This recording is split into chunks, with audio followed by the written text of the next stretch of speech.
सबसे पहले अतर सिंह जी, सरकार बीजेपी को पूर्ण रूप से बहुमत मिल गया, सरकार बीजेपी बनाने जा रही है, मुख्यमंत्री अब शपथ लेंगे जो भी लेंगे जब नाम तय हो जाएगा। लेकिन इन तमाम फैसलों से ठीक पहले एक बड़ी चुनौती, एक बड़ा टास्क आप लोगों को मिल चुका है, क्योंकि राजस्थान में अभी फिलहाल कोई सरकार काम कर नहीं रही है और ऐसे में कानून व्यवस्था की क्या स्थिति है वो सबके सामने है। जी, मैं इस बिंदु पर यह कहना चाहूँगा कि ये घटना जो आज घटी है, ये ऐसे पीरियड में घटी है कि जब कांग्रेस ने इस्तीफा दे दिया और भाजपा अभी सरकार नहीं बना पाई है, मुख्यमंत्री की घोषणा नहीं हो पाई है, बीजेपी आ गई। लेकिन इसका जो मूल कारण है वो ये अब से नहीं है, वर्षों भर पहले से लगातार धमकियां आ रही थी। लगातार गोगा मेडी जी सुरक्षा की गवर्नमेंट से कह रहे थे कि भाई मुझे सुरक्षा उपलब्ध करवाई जाए। अगर समय रहते हुए ये सामाजिक संगठनों के जो पदाधिकारी हैं, नेता हैं, जो समाजों की पैरवी करते, इनकी बहुत से लोगों से रंजिशें हो जाती हैं और उनको समय समय पर मुहैया करवाया जाना गवर्नमेंट का काम है। आज जो घटना को अंजाम दिया है ये कांग्रेस सरकार की कमी रही है, लॉ एंड ऑर्डर की कमी रही है। अब उन्होंने तो हो सकता है जो घटना आज हुई है ये घटना चलते चुनाव में भी हो सकती थी, लेकिन उस समय नहीं हुई, अवसर नहीं मिल पाया और आज कर दी। लेकिन जिसका पहले से खुद प्रशासन को इस बात का पता था, प्रशासन ने भी टाइम टू टाइम ये अलर्ट किया था कि आपके ऊपर ये घटनाएं हो सकती हैं, तो क्यों ये नेग्लिजेंसी प्रशासन की ओर से रही, क्यों ये नेग्लिजेंसी सरकार की ओर से रही जो आज इतनी बड़ी घटना का अंजाम दिया है। ठीक है, सीएल यादव जी भी हमारे साथ जुड़ चुके हैं, कांग्रेस के नेता हैं। सीएल यादव जी, ठीक है, अब सरकार आप लोगों की रही नहीं है, बीजेपी की सरकार पूर्ण बहुमत मिल चुका है, जनादेश बीजेपी को मिला है, बीजेपी सरकार बनाएगी, अब सब चीजें बीजेपी के पाले में। लेकिन सवाल आपकी सरकार से भी पूछा जाएगा, क्योंकि आपकी सरकार जब जिस दौर में काम कर रही थी उस दौर में सुखदेव सिंह गोगामेडी ने यहां पर सुरक्षा की मांग की थी।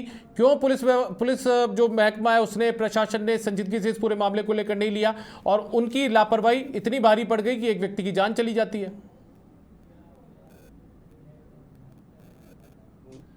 ये जो भी हुआ बहुत दुखद है और मैं दिवंगत गोगामेडी जी को मेरी तरफ से, मेरी पार्टी की तरफ से श्रद्धांजलि देता हूँ। और ये समय राजनीति का नहीं है, ये समय है जो कारण रहे उनकी समीक्षा का। तो मैं प्रशासन से भी अपील करता हूँ, मेरी तरफ से, पार्टी की तरफ से, कि प्रशासन इसमें त्वरित कार्रवाई ले, जो दोषी है उनको त्वरित एक्शन ले। और रही बात सरकार की, तो सरकार पिछले 2 महीने से किनके कंट्रोल में है वो सबको पता है। 9 अक्टूबर को आचार संहिता लग गई थी। जो भी इनपुट्स थे सरकार के पहले के या बाद के, या जो भी इनपुट्स है, जो भी है, उसके लिए प्रशासन को जांच करके कार्रवाई करनी चाहिए। ये ब्लेम करने का समय नहीं है। सर ब्लेम कौन कर रहा है? सर आरोप कौन लगा रहा है? हम तो सवाल पूछ रहे हैं कि किसी व्यक्ति ने खुद की सुरक्षा को खतरा बताया, उसने बोला कि मुझे मेरी जो जान है उसको खतरा है, सुरक्षा मुहैया करवा दीजिए। तो उसमें यदि सुरक्षा मुहैया नहीं करवाई जाती है तो सवाल तो पूछा जाएगा।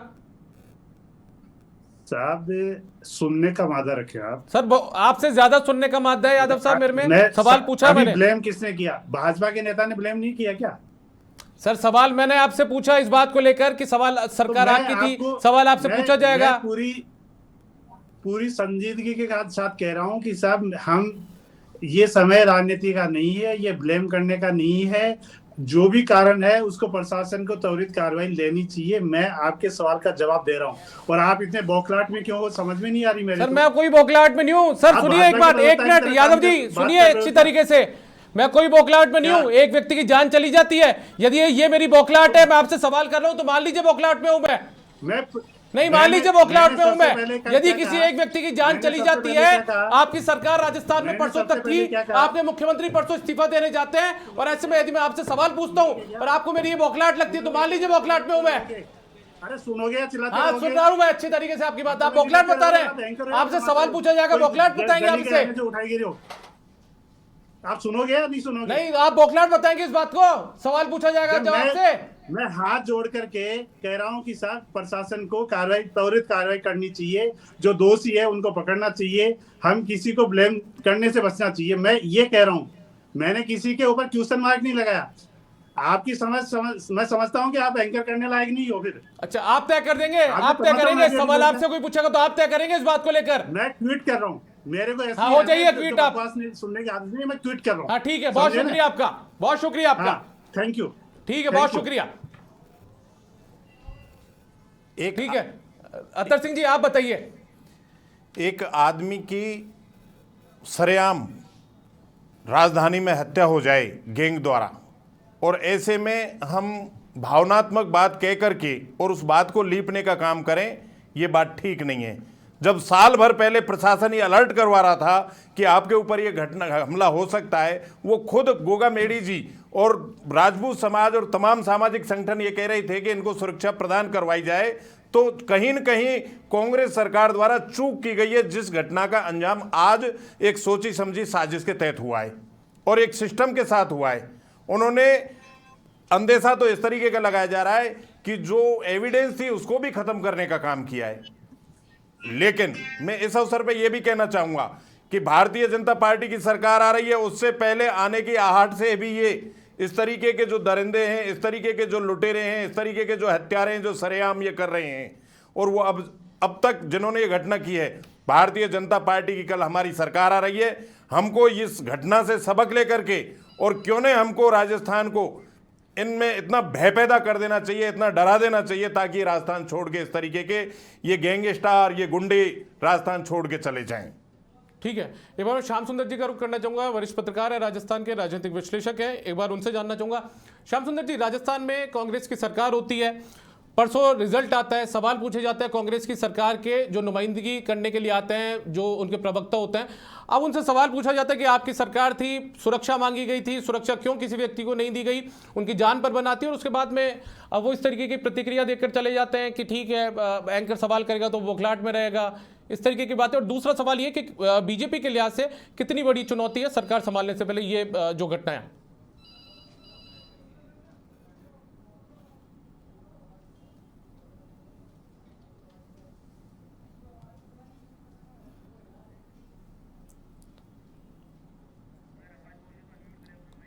श्याम जी, आपकी आवाज मेरे पास नहीं आ रही है, शायद आपने म्यूट किया हुआ है अपनी तरफ से।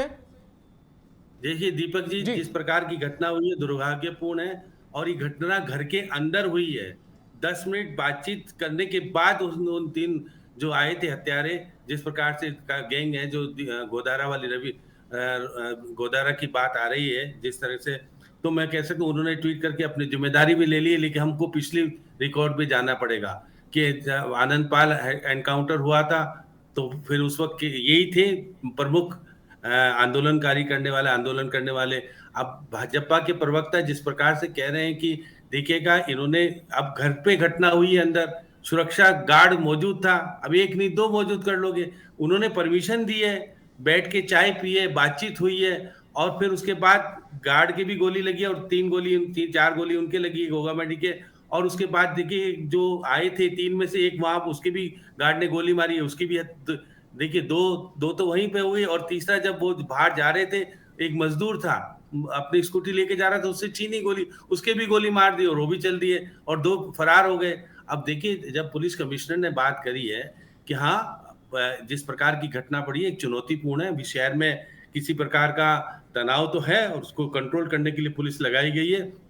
अब हमको आरोप प्रत्यारोप नहीं, दीपक जी, हमको आप कांग्रेस के जिस प्रकार से पूछ रहे थे, सवाल पूछने का आपको अधिकार है, वो भी कह रहे थे बातचीत सुननी चाहिए, क्योंकि अब उनकी सरकार चली गई है, मुख्यमंत्री जी का इस्तीफा स्वीकार करके सामने आ गई। अब तो आप डीजी को कहिए, डीजी करेगा बात। आज हमारी सरकार का जिम्मेदारी, अगर मुख्यमंत्री नहीं है तो सीधे तौर पर गवर्नर साहब है, गवर्नर साहब को समीक्षा बैठक करके तत्काल श्याम जी, मेरा सवाल देखिए, श्याम जी, मेरा सवाल सिर्फ इतना सा है कि जब यदि किसी व्यक्ति ने अपनी जान को लेकर खतरा बता दिया था, तो उस दौर में आखिर उसे सुरक्षा क्यों नहीं दी गई? क्योंकि यदि कोई व्यक्ति इस तरीके का अंदेशा जता रहा है तो कानून की जिम्मेदारी तो बनती है ना। और दीपक, सिर्फ उस व्यक्ति ने अकेले नहीं, बल्कि आपको याद होगा जयपुर में एक महापंचायत से ठीक पहले सर्व समाज ने और साधु संतों ने भी कहा था कि गोगा मेडी को पाकिस्तान तक से धमकियां आ रही हैं, उन्हें सुरक्षा दी जानी चाहिए। घटना हुई है, बात नहीं हुई है। ये देखिए, प्रश्न चिन्ह इसलिए खड़ा होता है कि बाकायदा परमिशन लेकर के बैठ के बातचीत हुई है 10 मिनट, तो इसका मतलब कहना कि देखिए 1 गार्ड मौजूद था, अब 2 गार्ड हो जाते, क्या सुरक्षा व्यवस्था कैसे क्या कर सकते हो आप? अगर मेरे कहने का सुरक्षा व्यवस्था होती तो घर के अंदर गोली मारी गई, बाहर तो गोली मारी नहीं गई। इसलिए देखिए, हाँ, उन्होंने कहा कि मुझे पिछले 1 साल से फोन आ रहे थे पाकिस्तान से, और जिस प्रकार से जो गोदारा है जो बार बार रोहित गोदारा है, ये देखिए इससे पहले दिनेश एमएम से हम प्रेस कॉन्फ्रेंस में गए थे, दिनेश गोदारा को लाने की बात हो रही थी, लेकिन अब तक लाए नहीं, विदेश में रहता है। तो इसलिए घटना गंभीर है। और देखिए सरकार आने के पहले ये घटना घटित हो रही है, और वसुंधरा राजे के साथ घटना घटी पहले, आनंद पाल वाली घटना है, उसके साथ ही ये इनके से पहले बीकानेर में पहले इनके गोली की घटना हुई, बीकानेर कहाँ गए थे बाहर, वहां पे भी घटना घटी थी। तो इसलिए ये बात सही है कि गंभीर मामला है। ऐसे में आरोप प्रत्यारोप लगाने के बजाय हमको अब, क्योंकि आज तो गवर्नर है हमारे यहाँ, क्योंकि गवर्नर को सौंपा गया है विधायकों का, सब नई सरकार का गठन होने में प्रक्रिया चल रही है, अभी नेता का गठन नहीं हो पाया। तो ऐसी स्थिति में गवर्नर को समीक्षा करके तत्काल, और देखिए पुलिस कमिश्नर हमारे अच्छे हैं, पुलिस कमिश्नर के ऊपर दाग नहीं है कोई, तो उन्होंने कहा है कि हम 2 को पकड़ तो लेंगे, लेकिन जो दहशत का वातावरण, जिस प्रकार का शांत प्रिय जयपुर था, वहां अगर ओपन तरीके से गोलीबारी होकर के जो घटना घटती है, गंभीर है। इसको निश्चित रूप से एक्शन लेना चाहिए। अभी गोपाल शर्मा जो विधायक नवनिर्वाचित थे, उन्होंने भी कहा है कि उनके क्षेत्र की घटना है, तो है उनके लिए गंभीर विषय तो बना हुआ है। और आप देखिएगा कि ये रहने वाले एक को जो पकड़ा, जो मरा है नवीन शेखावत, वो शाहपुरा का रहने वाला है। शाहपुरा में अभी हाल ही में कौन हारा है, आलोक बेनीवाल हारा है। राजपूत और जाट वर्सेज और राजपूत का अगर झगड़ा बढ़ेगा तो निश्चित रूप से आने वाले समय में राजस्थान के लिए एक बड़ी चुनौती खड़ी हो जाएगी। इसलिए गंभीरता से हमको एक्शन लेना चाहिए। और दिनेश एमएम जिस प्रकार से कह रहे थे कि हमने पूरी गैंग को खत्म कर दिया, ये गैंग खत्म कहाँ हुई, ये तो आ गए नए। और इससे पहले देखिएगा, आप देखिएगा कि वर्ल्ड ट्रेड पार्क के सामने एक वो चलता था, क्लब चलता था, वहां गोलीबारी हुई थी ना, आपके सामने याद है आपको पुरानी बातें। तो पुरानी बातों को देखिए, कांग्रेस शासन चला गया, अब इससे ज्यादा क्या करोगे आप, जब उनका शासन ही खत्म हो गया, तब हम आरोप प्रत्यारोप लगा के कर क्या लेंगे। अब तो आप नए शासन को चुनौती है, और इसको हम किस प्रकार से संभाला जाए, और जयपुर को किस प्रकार से वापस से शांत बनाया जाए। अगर ये घटनाएं बढ़ती रही तो फिर यूपी और बिहार, राजस्थान में अंतर क्या रह जाएगा। इसलिए राजस्थान में बाहरी लोग आकर के आतंक की स्थिति पैदा कर रहे हैं, इस पे कंट्रोल किए जाने की जरूरत है दीपक जी। बिल्कुल, देखिए कंट्रोल किए जाने की जरूरत है, और नई सरकार के सामने चुनौतियां भी इसी बात को लेकर रहने वाली है। मनोज शर्मा भी मेरे सहयोगी जयपुर से मेरे साथ लाइव जुड़े हुए हैं, एक बार उनका भी रुख करने की कोशिश करेंगे, लेकिन उससे पहले मैं एक बार स्वप्निल के पास चलूंगा। स्वप्निल भी मेरे साथ लगातार जुड़े हुए हैं। स्वप्निल, देखिए लगातार सवाल वही है कि अब कितनी बड़ी चुनौती नई सरकार के सामने होने वाली है। पिछली सरकार ने, ठीक है, उस दौर में सुरक्षा नहीं मिलती है, लेकिन अब नई सरकार के सामने आने से पहले इस तरीके की जो घटना होती है, वो कितनी बड़ी चुनौती हो जाती है। मैं आपकी बात का जवाब दूसरे तरीके से दूंगा, जो अपने आप में अतर जी के लिए भी एक सवाल रहेगा। मैं ये कहना चाहता हूं दीपक, आप इस बात को समझिए। मैं क्रिकेट से आपको एग्जांपल देता हूं या फुटबॉल से आपको एग्जांपल देता हूं। पहले क्रिकेट की बात कर लेता हूं। सचिन तेंदुलकर की जब बैटिंग की बारी आती थी, दूसरी टीम ऑलरेडी मनोवैज्ञानिक दबाव में आ जाती थी कि अगर इनको आउट कर लिया तो ठीक, नहीं तो ये हमें बुरी तरीके से पीटेगा। ठीक वैसे ही ब्राज़ील की ओर से जब पेले मैदान में उतरा करते थे, तो दूसरी टीम 4 से 5 लोगों को उन पर मार्किंग में लगा देती थी कि इनको संभाल लो तो हम ब्राज़ील संभाल पाएंगे, नहीं तो नहीं संभाल पाएंगे। मेरे कहने का मतलब ये है कि बीजेपी की आहट तो हो चुकी है कि अब सरकार उनकी है, इसके बावजूद अपराधी इस तरह की वारदात को अंजाम देने में सफल रहे हैं, तो क्यों उनकी नाम का खौफ नहीं आया, जबकि तमाम तरह के बयानों के जरिए माफियाओं में, अपराधियों में खौफ फैलाने की कोशिश की गई। आप देखिए राज्यवर्धन सिंह राठौड़ का आज का बयान देख लीजिए, या कल जो अभी शपथ से पहले जिस तरह से जो अपराधियों के खिलाफ तेवर दिखाने की कोशिश की गई, इसके बावजूद ये इस तरह की वारदात का हो जाना, ये बताता है कि कानून व्यवस्था एक बहुत बड़ी चुनौती है। सिर्फ आपके आ जाने भर से वो डरे नहीं है। ठीक है अतर जी, आप ठीक कह रहे हैं कि हमारे आने की आहट से उनमें भय पैदा नहीं हुआ।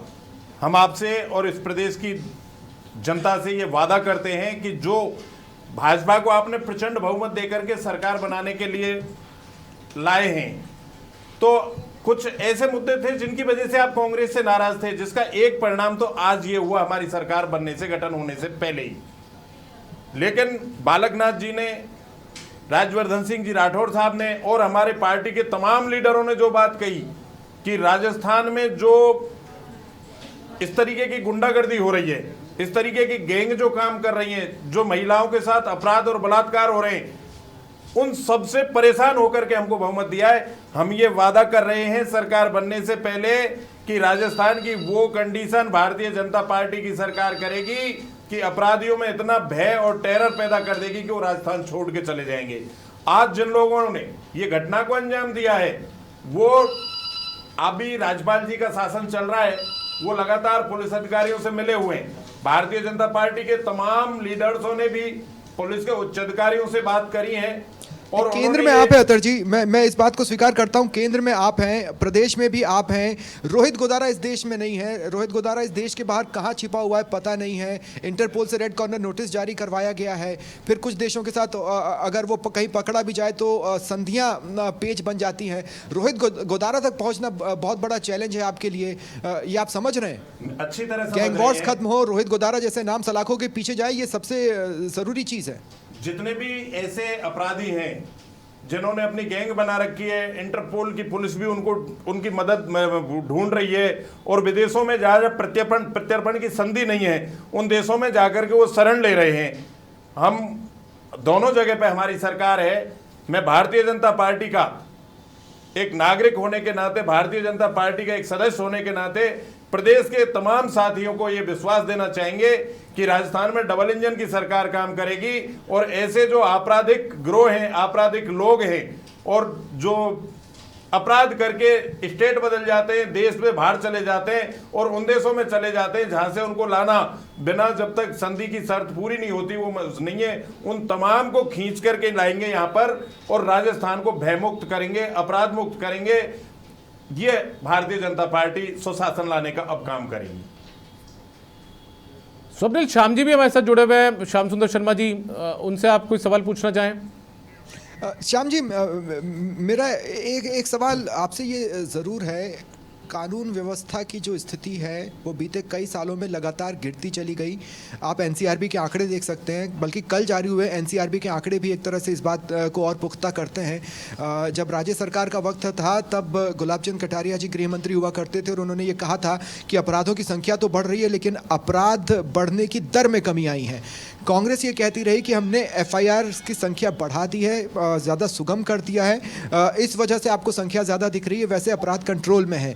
इसी तरह की बात आगे कर देने भर से काम नहीं चलेगा। लोगों ने बीजेपी को इसलिए चुना है क्योंकि उनको डर लग रहा था और अब वो चाहते हैं कि इस डर से मुक्ति मिले।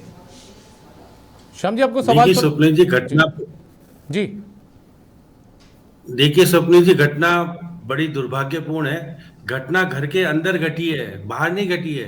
3 हमलावर आए, घर के अंदर बैठ के बातचीत किए, चाय पिए, किस बात को लेकर के विवाद हुआ। उसके बाद वो तीनों के पास हथियार थे, गार्ड मौजूद था वहां पर, गोली चलाई गई है, 4 गोली उनके लगी है। एक जो अपराधी साथ में आया था उसको गार्ड ने गोली मारी है और गार्ड के भी गोली लगी है। उसके बाद जब बाहर भागते हैं तो स्कूटी छीनते हैं उस मजदूर की, उसके गोली मार देते हैं। पूरे देखिए, श्यामनगर इलाका पोश इलाका है, पूरे जयपुर में सनसनी फैल जाती है।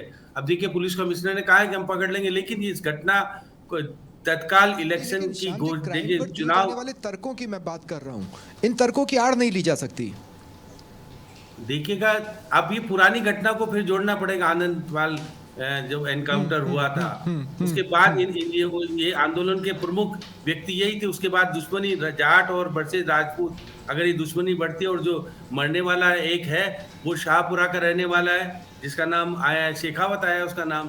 तो इस प्रकार की घटना जिस प्रकार से हो रही है, शेखावत का नाम उजागर हो रहा है और उसके साथ किस तरह की घटना होगी, क्या होगी, अभी जब जांच होके सामने आएगी। लेकिन आज मुद्दा यह है कि जब एमएम दिनेश कह रहे थे कि हमने इतनी स्थिति खराब की है कि ये भाग गई है गेम, ये कहाँ भाग गई, गैंग तो यहाँ मौजूद है। और जिस सरकार से दिखेगा नोटिस इंटरनेशनल मामला है और ये रोहित गोदारा ने जिम्मेदारी ले ली है उस रूप से। अब देखिए, बीजेपी वाले कह रहे कि हम आएगा शासन बदल डालेंगे, कैसे बदलोगे, बहुत बड़ी चुनौती है। एक्चुअली सवाल यही है दीपक, अतर जी अगर मुझे सुन पा रहे हो, अगर नहीं सुन पा रहे तो आप मेरा सवाल बता दीजिएगा। मैं सिर्फ इतना कहना चाह रहा हूँ कि सवाल यही है कि आप करेंगे कैसे, क्या आपके बुलडोजर आने वाले हैं? आपने बुलडोजर पहले से उत्तर प्रदेश में चाबियां लग चुकी होंगी, यहाँ शपथ ग्रहण हुआ और यहाँ से बुलडोजर हमारे राज्य में आएगा, बुलडोजर राज आने वाला है, यूपी का मॉडल लगाया जाने वाला है, या कोई नया एक्सपेरिमेंट कुछ तो सोचा होगा ना विपक्ष में रहकर कि हम इस तरह से कदम उठाएंगे, ये पहला स्टेप, ये सेकंड स्टेप, ये थर्ड स्टेप। पब्लिक ने, राजस्थान की जनता ने जो बहुमत दिया है, ये बहुत कुछ सोच के दिया है। और ये जो बहुमत दिया है ना, नहीं सर, मेरा सवाल ये है कि आप क्या सोच रहे हैं? हम ये सोच क्या रहे हैं कि बुलडोजर आने जिस वाला है? तरीके से बुलडोजर भारतीय आज आने जनता वाला है? पार्टी की सीधा सा सरकार सवाल है। ने, भारतीय जनता पार्टी की सरकार ने यूपी में गुंडागर्दी को खत्म किया है, सेम वही पैटर्न अपनाएंगे। राजस्थान में बुलडोजर कोई चलेगा। अपराध करके या बाहर कोई स्टेट पर अपराध करके हम शरण देरी नहीं क्यों ले हो रही सकते। है? राजस्थान में नहीं रह पाए। मतलब आप भी कमिंग डेज में बुलडोजर चलाने वाले हैं? क्या सर? नहीं सपनू जी, कहो मुख्यमंत्री चयन में देरी क्यों हो रही है? केंद्रीय गृह मंत्री को इस पे एक्शन लेना चाहिए, सर, क्योंकि वो केंद्रीय गृह मंत्री तो आपके पास सियासी है। मोड़ चला जाएगा। वो तो एक तरह से ऐसा लग रहा है कि पिछली बार कांग्रेस ने जो किया उसी का इतिहास इस बार यहाँ थोड़ा सा दोहराता हुआ दिख रहा है। वो मामला थोड़ा पॉलिटिकल हो जाएगा, मैं उस पर नहीं हूँ, लेकिन मैं ये जरूर जानना चाहता हूँ, लोग भी जानना चाहते हैं, जेसीबी देखकर, बुलडोजर देखकर बहुत एक्साइटेड भी हुए हैं वो चुनाव प्रचार के दौरान। क्या बुलडोजर आने वाला है? मैं ये पूछ रहा हूँ बस अतर जी से। बिल्कुल, अपराधियों के लिए तो बुलडोजर आने वाला है। जो भी अपराधी हों, चाहे वो पेपर चोर गैंग के हों, चाहे वो इस तरीके की दहशत फैलाने वाले हों, चाहे वो किसी समाज के आदमी को मारने वाले हों, मतलब भय फैलाने वाली जो गैंग है, उनके लिए तो राजस्थान में बुलडोजर आने वाला है। सर प्लान क्या तैयार किया है? सर प्लान क्या तैयार किया है ये बताइए ना। प्लान सिर्फ कह दे रहे वर्ष नहीं हो सकता ना अतर जी, ये बातें। प्लान सरकार बनने दो, सरकार 2 दिन में 4 दिन में सरकार बनते ही प्लान बनेगा, एक्शन भी दिखेगा। नहीं सर, विपक्ष में आज रहते जो हुए भी तो घटना आपने हुई कुछ है, सोचा होगा ना, हर चीज आप समीक्षा पर तो नहीं छोड़ सकते हैं। आज श्याम जी ने जो बात कही है कि भाई ये तो एक घर के अंदर घटना हुई है, वहां गार्ड भी खड़ा हुआ है। अरे आप पिछले 1 साल से जब आपको पुलिस ही ये बता रही थी कि आपके ऊपर हमला हो सकता है, तो आपने सुरक्षा व्यवस्था क्यों नहीं उपलब्ध करवाई? आप ये कह रहे हैं कि घर के अंदर भी एक गार्ड खड़ा था। अरे गार्ड तो आदमी मजबूरी में रख रहा है। मैं उस बात पर जाना चाह रहा हूं, जब गुजर एजिटेशन हुआ था और उस समय एक टाइम ऐसा है जब गुजर और मीणा आमने सामने हो गई। गुजर लीडर कर्नल क्रोड़ी सिंह बेंसला थे, जो अपने आंदोलन के लिए उन्होंने जिन रास्तों को अपनाया, उनकी वजह से उनकी दुश्मनी हो गई। तुरंत प्रभाव से भारतीय जनता पार्टी ने 5 आदमी की गार्ड उनके लिए 24 घंटे के लिए लगाई, घर के लिए अलग लाए, गाड़ी में अलग चलते थे। उनकी सुरक्षा को ऐसा कर दिया ताकि एक दूसरे का कहीं न कहीं जाना था, दुश्मनी की वजह से कोई घटना हो जाए तो शासन की, प्रशासन की शांति हनन न हो। और अच्छे तरीके से समाज के जो लीडर होते हैं, समाज के जो गणमान्य आदमी होते हैं, वो समाज के लिए काम करते हैं, देश के लिए काम करते हैं, कहीं कहीं उनकी दुश्मनी हो जाती है। सोच कर इस बात का जवाब दीजिएगा। 2013 से 2018 तक एक आनंदपाल वाला प्रकरण में अगर हटा देता हूं, तो ये गैंग्स तो तब भी थी ना, तब भी सेंटर में आप थे, प्रदेश में आप थे 2013 से 2018 तक। यही तो वो चेहरे हैं जो गैंग्स ऑपरेट कर रहे हैं, और यही तो वो चेहरे हैं जो दिल्ली से फर्जी पासपोर्ट बनाकर, रोहित गोदारा दिल्ली से फर्जी पासपोर्ट बनाकर दुबई चला जाता है, वहाँ से अजरबैजान जाता है, और अब वो कहाँ है किसी को जानकारी नहीं है। अब दिल्ली में अगर उसने फर्जी पासपोर्ट बनवाया तो वो भी तो आपकी नाक के नीचे हुआ ना सर। मैं फिर इस बात पे कहना चाहूँगा आपसे दीपक जी कि जो ये घटना हुई है ये पहले से प्रायोजित थी। आज जो घटना हुई है वो ऐसे समय पे हुई है कि भाजपा की सरकार नहीं है, कांग्रेस ने इस्तीफा दे दिया। नहीं सर, लेकिन गैंग्स तो आपके लेकिन राज में गैंग भी फले हम फूले हैं। आज मैं सिर्फ इतना सा पिछले पॉइंट 5 कह रहा हूं, साल और कुछ का नहीं कह रहा हूं। कांग्रेस पार्टी ये बताए कि उन्होंने कब केंद्र सरकार से ये मांगी कि फला फला अभियुक्त, फला फला मुलजिम, फला फला अपराधी इस तरीके से अपराध करके बाहर हैं, हम उनके लाए। जिन देशों में वो रह रहे हैं वहां मान लो प्रत्यर्पण की संधि नहीं है तो भारत सरकार बात करे। तो सर एक बार भी तो ये कहते, इंटरपोल से रेड कॉर्नर नोटिस जो कि जारी करवाया गया, वो तो राजस्थान पुलिस की रिक्वेस्ट पे ही हुआ है ना, रोहित गोदारा के खिलाफ। तो इसमें भारतीय जनता पार्टी या केंद्र सरकार की कहां कमी रही? नहीं, मैं सिर्फ ये कह रहा हूं कि रोहित गोदारा 2022 में फर्जी पासपोर्ट दिल्ली से बनवा कर भाग गया। 2022 में दिल्ली से जो पासपोर्ट जो बनवाया उसकी जांच के बाद पता चला वहां भी भारतीय जनता पार्टी की सरकार नहीं थी।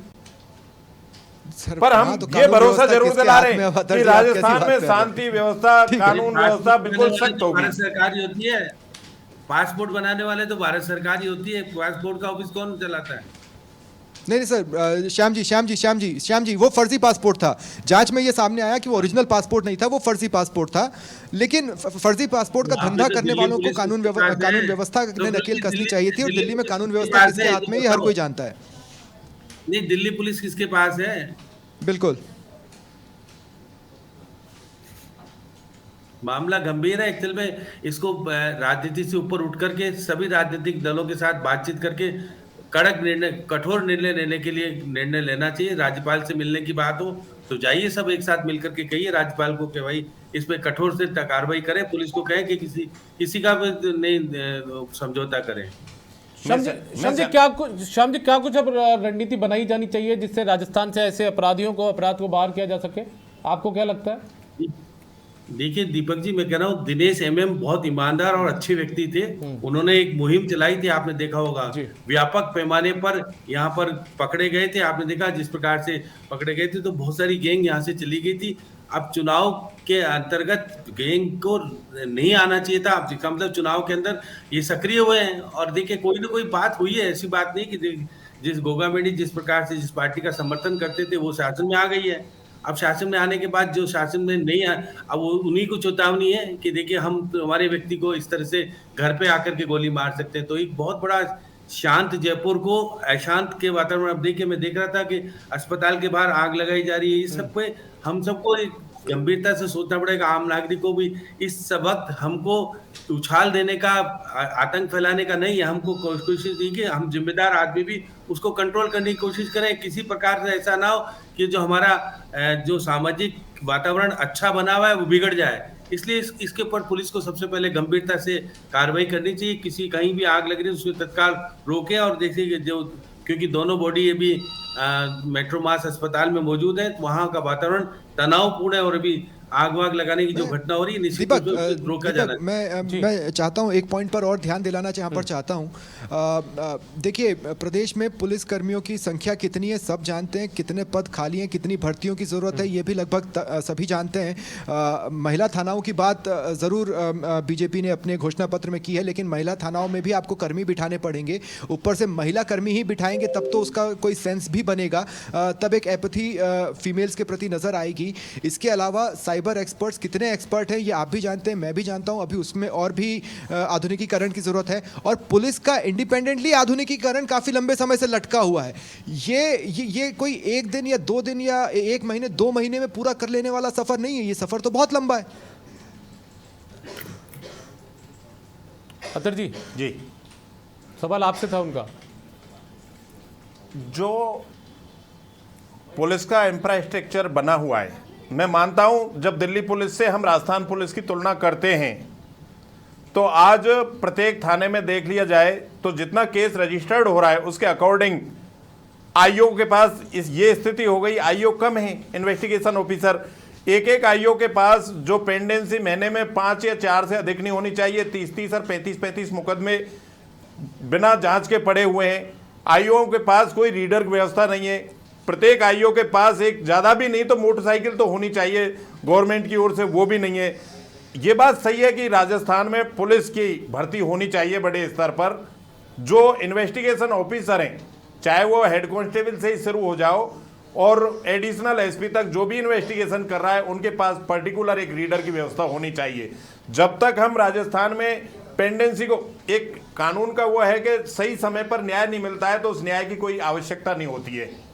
तो पुलिस अगर ईमानदारी से सही समय पर निर्णय कर ले और सही समय पर निष्पक्ष जांच कर दे तो आधा सा अपराध तो वैसे ही खत्म हो रहा है। सर सवाल यह है कि बुनियादी जो ढांचा है ना वो भी बहुत ज़्यादा कमज़ोर है। उतनी नफरी आपके पास नहीं है, पुलिसकर्मी उतने नहीं है, संसाधन उतने नहीं है। अब आपको जानकारी होगी क्योंकि आप तो पेशे से एडवोकेट हैं। मुझे ये बताइए, आपको पता है कि लगभग एक पुलिस का जो कांस्टेबल होता है या हेड कांस्टेबल होता है वो कितनी देर नौकरी करता है? वो दिन में जिस चीज़ का उसको आईओ बनाया जाता है वो अपराधियों को लेकर या जो जिन्हें हिरासत में लिया जाता है, गिरफ्तार किया जाता है, उनको लेकर कोर्ट पहुँचता है सुबह पहले। उसके बाद में दोपहर में आकर अपने दूसरे काम निपटाता है अपने बीट के। रात के वक्त वो गश्त में ड्यूटी देता है और सुबह के वक्त जब वो सुबह 5 बजे या 5:30 बजे गश्त खत्म करके आता है तो उसके बाद में उसके पास सोने का कितना सा टाइम बचता है? वो अपने परिवार को वक्त नहीं दे पाता। लगभग 18 घंटे, 19 घंटे, 20 घंटे की नौकरी जयपुर के है और राजस्थान के पुलिसकर्मी कर रहे हैं। बात इस पर उठ रही है। पुलिस में संसाधनों की और नफरी की कमी है और ये कमी आज से शुरू नहीं हो रही है, पहले से ही चली आ रही है। भारतीय जनता पार्टी पुलिस को आज की तारीख में स्थिति ये है कि एक बीट कांस्टेबल के भरोसे 10 से 15 हज़ार की पॉपुलेशन आ रही है। इतनी पॉपुलेशन पे एक बीट आ रही है, जबकि होना यह चाहिए कि कम से कम 1000 आदमी पे एक बीट इंचार्ज होना चाहिए। अब संख्या हमारे पास है नहीं, भारतीय जनता पार्टी की सरकार आ रही है, पुलिस में नफरी बढ़ाएंगे, 2 सेकंड, दीपक, इन्वेस्टिगेशन ऑफिसर्स बढ़ाएंगे, ये पहले से ही भारतीय जनता पार्टी ने तय कर रखा है।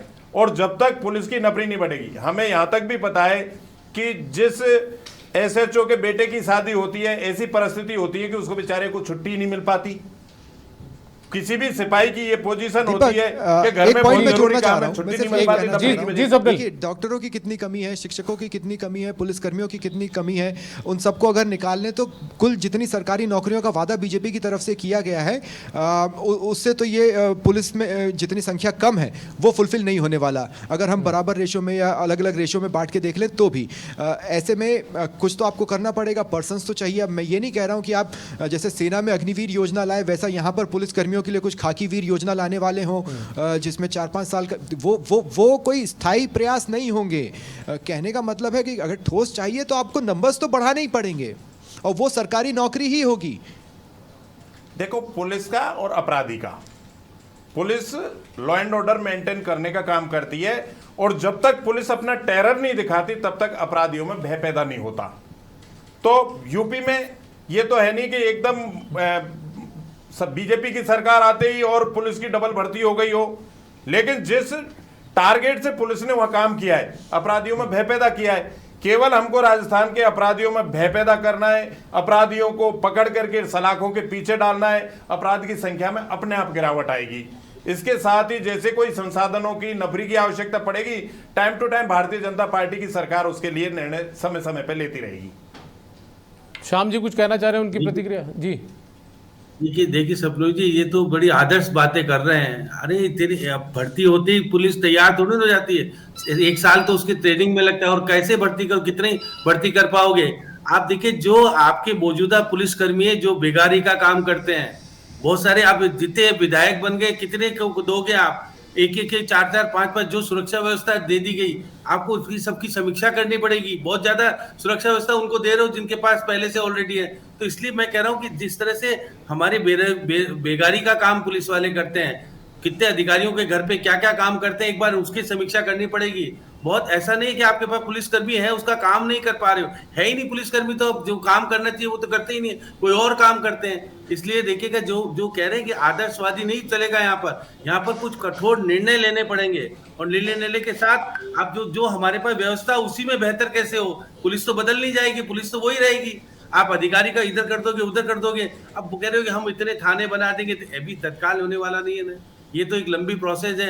आपके जो मुख्यमंत्री आएगा, नीतिगत निर्णय लेगा, किस तरह से होगा, एक बड़ा प्रोसेस। लेकिन मौजूदा स्थिति में तत्काल हम कैसे करें जिससे भय व्याप्त हो गया है जयपुर में या बाकी जगह पर, वो कैसे दूर हो, आम लोगों के साथ कैसे सहयोग लिया जाए। जो पुलिस मित्र बनाने की बात हुई थी, क्या वो उसको कारगर बनाने की स्थिति बनेगी क्या? बहुत सारी चीजें हैं। हम सरकार बनी नहीं है। हम राजस्थान पुलिस का जो स्लोगन है, पहले देखिए आप, गृह मंत्री जी पहले देखिए, जो स्लोगन है अपराधियों में भय और आम जनता में विश्वास, उसको सरकार आते ही साबित करेगी। आप विश्वास तो मिल जाना है, अभी तो विश्वास भी मिल गया, सरकार आपकी आ गई, 115 लोग जीत के आ गए। अब आप मत कीजिए, अब आपको एक्शन लेने का समय आ गया। अब आपको ये केवल आदर्शवादी बातें करने से काम नहीं, आपको एक्शन। और अभी तो सरकार का गठन होने में दिक्कत आ रही है, थोड़ा सा संजीदगी दिखानी चाहिए, तत्काल सरकार गठन हो। और आप, मैं मानता हूँ अच्छा शासन दे सकते हो, मैं मना नहीं कर रहा कि शासन, लेकिन हमको आज तो निर्णय लेने चाहिए कठोर। ये है शासन आपको इसलिए दिए, विश्वास से दिया कि आप अच्छा शासन दो, सरकार बन जाने दो, वही स्थिति पैदा करेंगे, अपराधियों में वही टेरर पैदा करेंगे। सरकार का भाई नेतृत्व तो अच्छा लोगों के पास आएगा, निश्चित रूप से सुधरेगा। लेकिन जो बेरोजगारी और जिस प्रकार के बेगारी का काम पुलिस वाले कर रहे हैं, इस पे मनन चिंतन करने की जरूरत है। पुलिस का काम पुलिस का ही रहे, दूसरा काम में नहीं बिजी रहे। इसलिए एक परिवर्तन का दौर है। मुख्यमंत्री सरकार ने जो परिपाटी बनाई है इस तरीके की, उन सबको देखते आ रहे हैं। 5 साल पब्लिक ने झेला है, इन बेचारे पुलिस वालों ने भी झेला है। भारतीय जनता पार्टी की सरकार आ रही है, आप जैसा कह रहे हैं उसमें जितना सुधार हो सकेगा उसको भारतीय जनता पार्टी पूरा करेगी। ठीक है, अब स्वप्निल भी मेरे साथ लगातार जुड़े हैं। स्वप्निल, ठीक है, दावे कर दिए आपने, घोषणा पत्र में बातें भी कर दी, कानून व्यवस्था को हम इस तरीके से सुधार लेंगे, पुलिस की इतनी नए थाने बना देंगे या ये कर देंगे, महिला थाने खोल देंगे। लेकिन बात तो ये ना, नई बिल्डिंग बनाकर आप छोड़ देंगे, लेकिन संसाधन तो आपके पास उतने ही हैं। आप उसमें हो सकता है कुछ इक्विपमेंट लाकर शामिल कर दें, लेकिन दीपक, लोग दीपक, जो ये चेहरे हैं वो वो कहां से जमाना लेकर नहीं आएंगे? है जब अपराधी चाकू लेकर आपको डराते हों। आज अपराधियों के पास जो वेपन है वैसे वेपन्स पुलिसकर्मियों के पास नहीं है। आपको याद होगा, मैं एग्जैक्टली उस अपराधी का नाम अभी याद नहीं कर पा रहा हूं, लेकिन अलवर में वो खबर आई थी जिसको अपराधी को पकड़ा थाने से अपराधी आते हैं। पपला गुजर, हाँ, पपला वाला प्रकरण था। पपला वाला प्रकरण में आपने देखा होगा किस तरह से अपराधी आते हैं और थाने से लेकर चले जाते हैं। अब मैं उसमें नहीं जा रहा हूँ कि भाई उस समय किसकी सरकार थी, लेकिन इशारा तो आप भी समझ गए हैं। मैं ये कह रहा हूँ आधुनिकीकरण का क्या, ये लंबे समय से लटका हुआ मामला है।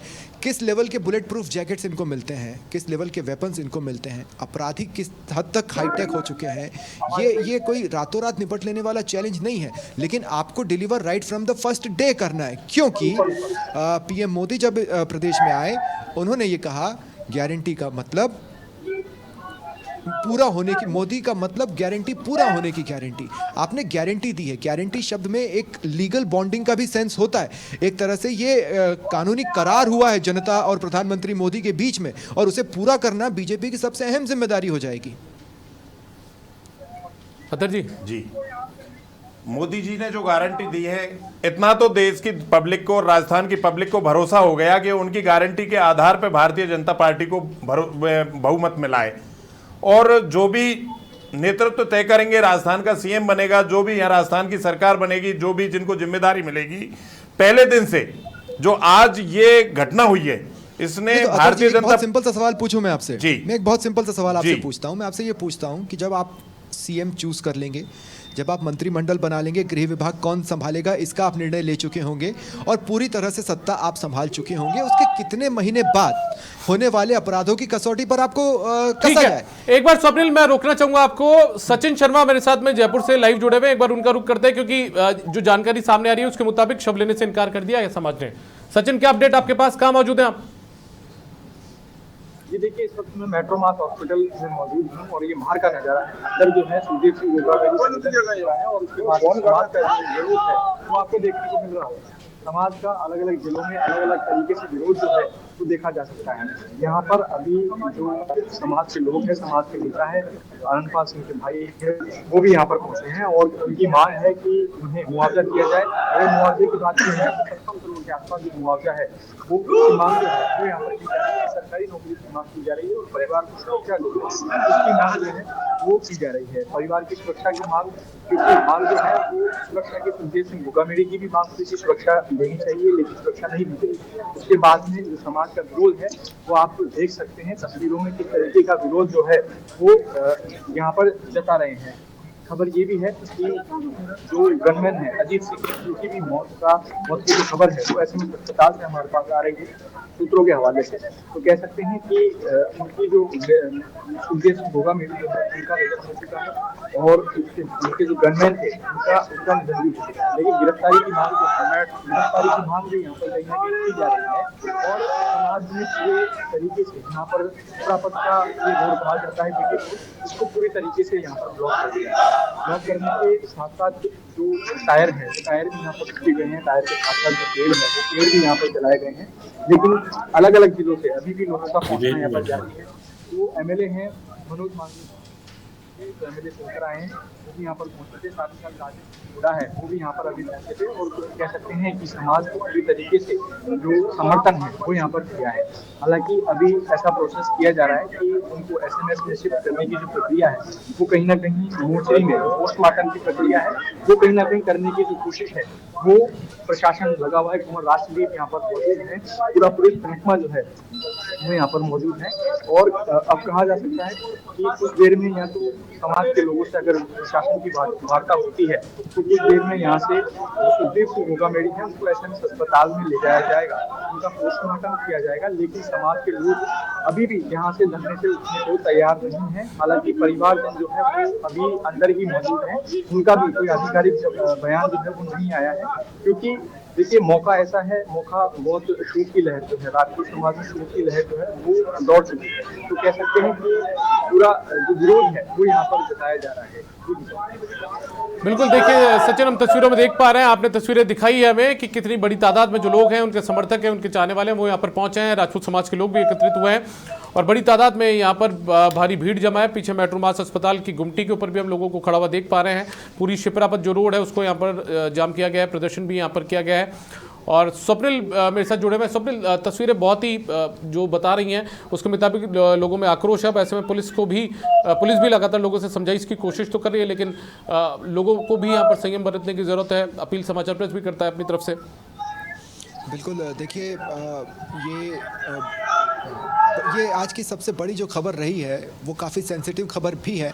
और जैसा कि मैंने आपसे कहा, राजस्थान में कई चीज़ें जो कि कास्ट इक्वेशन के वजह से भी सेंसिटिव हो जाती हैं, ये उन्हीं में से जुड़ी एक खबर रही है।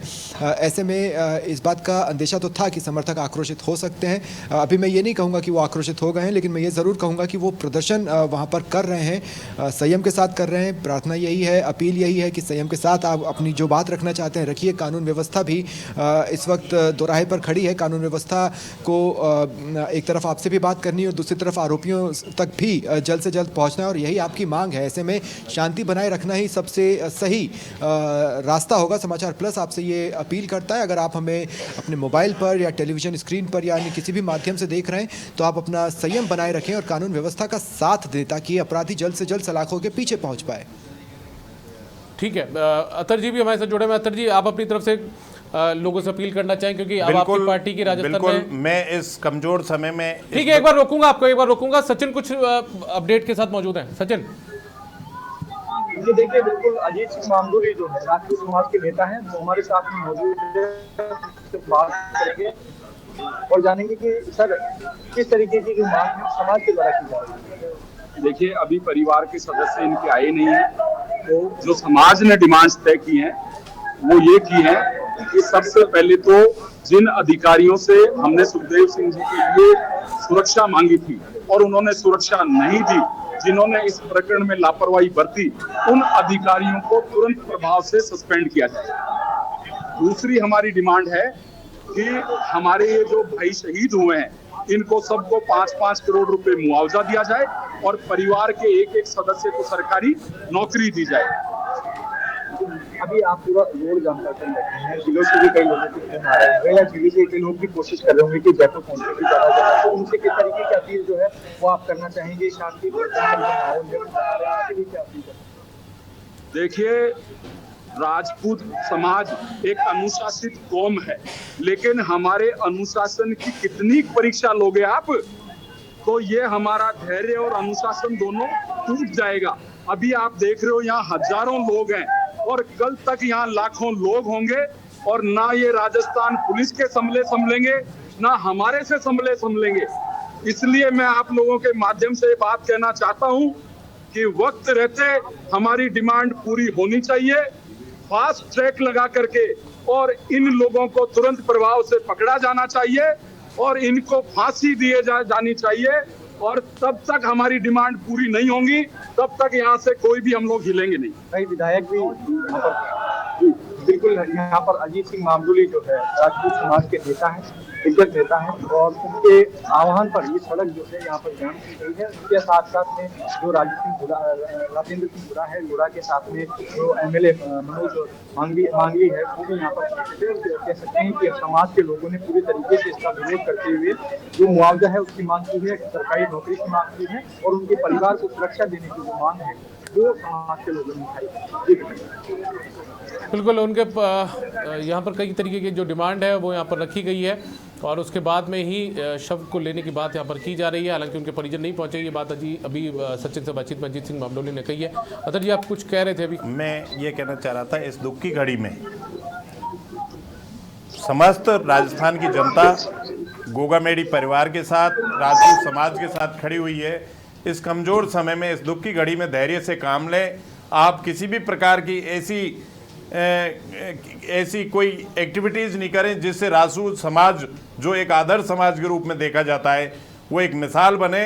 और शासन प्रशासन से भी ये कहना चाहेंगे कि जो मांग है कि तुरंत प्रभाव से गिरफ्तार किए जाएं, ये अपराधी हैं, जो ये हत्यारे हैं, इनकी तुरंत प्रभाव से गिरफ्तारी की जाए और सख्त फास्ट ट्रैक कोर्ट में हियरिंग करवा के सख्त सजा दी जाए। मैं भी ये कहूँगा, और इस दुख की घड़ी में हम सब इस परिवार के साथ खड़े हुए हैं। स्वप्निल मेरे साथ लगातार जुड़े हुए न्यूज रूम से। स्वप्निल, अब पुलिस के सामने देखिए दोहरी चुनौतियां बड़ी तौर पे सामने आ गई हैं। एक तो कानून व्यवस्था को कायम रखना, बनाए रखना।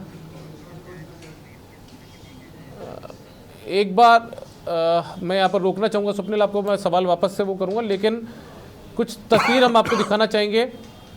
ये वो तस्वीर है, वो स्कॉर्पियो गाड़ी है जिसमें बदमाश आए थे।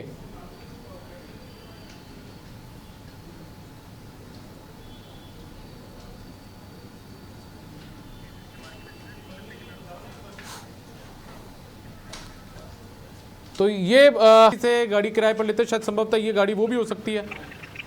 नहीं, लेकिन दीपक एक इंटरेस्टिंग संभावना मैं यहाँ पर बताना चाहता हूँ। सहयोगी बलबीर हम तक ये संभावना पहुँचा रहे हैं। उनका ये कहना है कि ये जो बदमाश हैं ये स्कॉर्पियो में सवार होकर आए थे। ये कहीं जानकारी नहीं मिल रही है कि वो अपनी स्कॉर्पियो में सवार होकर आए थे। ऐसे में संभावना ये है कि वो जो लंबे बाल वाला बंडी पहना शख्स जो इन लोगों को गोगामेडी से मिलवाने लाया था, वो अपनी गाड़ी में हो सकता है उन बदमाशों को बिठाकर लाया हो। इसीलिए बदमाश भागते वक्त उस स्कॉर्पियो की तरफ नहीं भागते, क्योंकि उनके पास स्कॉर्पियो की चाबी नहीं है। ये स्कॉर्पियो उनकी नहीं है और वो दूसरा वाहन ढूंढते हैं यहां से फरार होने के लिए।